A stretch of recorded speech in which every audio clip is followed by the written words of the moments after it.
Those of us here at Windy City Gridiron are fortunate to be part of a community of who tries and generally succeeds to engage in intelligent conversation about one of the most storied franchises in football. We're people who care passionately about the Bears, and we have what I like to think of as sibling-level disagreements. 5 years ago, I made my first fan post at this site, and I'm about to enter my 4th season as a contributor. Recently, a fellow contributor asked me why I seemed so disgruntled about the state of the Bears. The person in question used stronger language, but siblings do that sometimes. I explained my feelings to him, and I was encouraged by my fellow contributors to share those feelings with the larger community. Therefore, here is where I sit as a Bears fan, and I doubt I'm alone. I resent 4 years of people telling me things about the Bears and football that are, empirically, not true. I don't understand timetables for rebuilds that have minimal basis in history, nor do I understand why I cannot look at the win-loss column to evaluate the quality of a football team's current composition.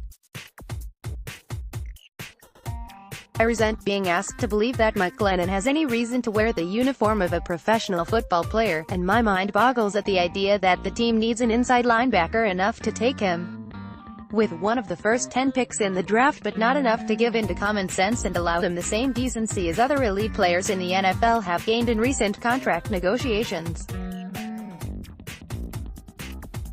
I don't expect everyone to agree with Roquan Smith's stance, and I'm not even sure that I agree with it, since I do not know the specifics of what he is looking for, but I look at the fact that the Bears have yet to see 16 games out of a single Ryan Pace first-round pick, and I wonder how it is possible that of all of the sustained records for the current general manager, that trend now seems to be the one most likely to hold up.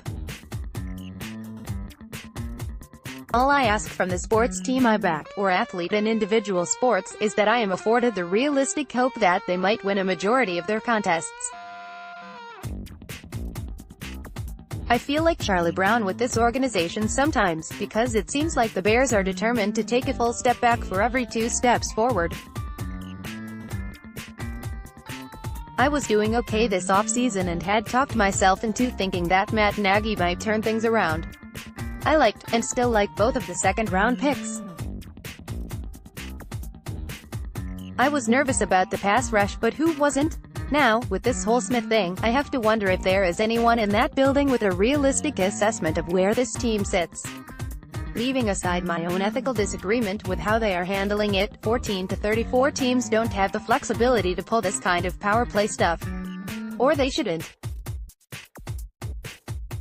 I see the 3rd worst record in professional football since 2015 and wonder when I will next see the Bears finish a season even in the hunt for the playoffs. I fear it will be a long time coming. I want to be wrong very badly, but I have no evidence for the moment that tells me I will be. That, I think, is why I like a guy like John Timu. If I can't have realistic hopes for the organization as a whole, I want to find guys on the team to cheer for and hope for. Because then at least I can watch their progress. When I watch Timu, I sometimes think I'm watching a different guy than everyone else. Every time I spot him, I see a guy who knows what to do and is doing his best to be in position. I see a guy who is taking away routes within the limits of the rules and covering his responsibility. He is often athletically overmatched.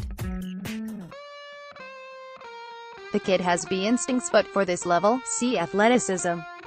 When he gets beat, it's usually because the other guy is just more talented, not because he is personally playing badly. I'll take that in a special teamer and rotational player.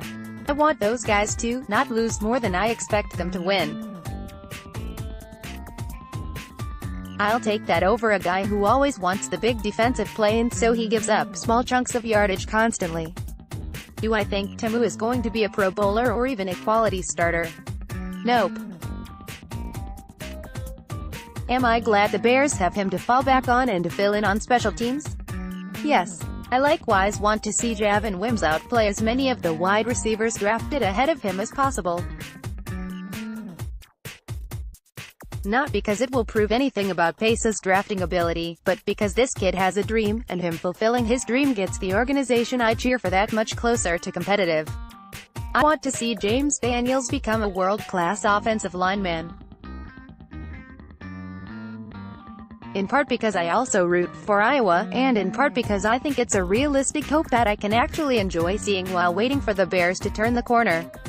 In my opinion, Daniels should never have fallen out of the first round, and I want 31 other teams to have egg on their face for passing on him.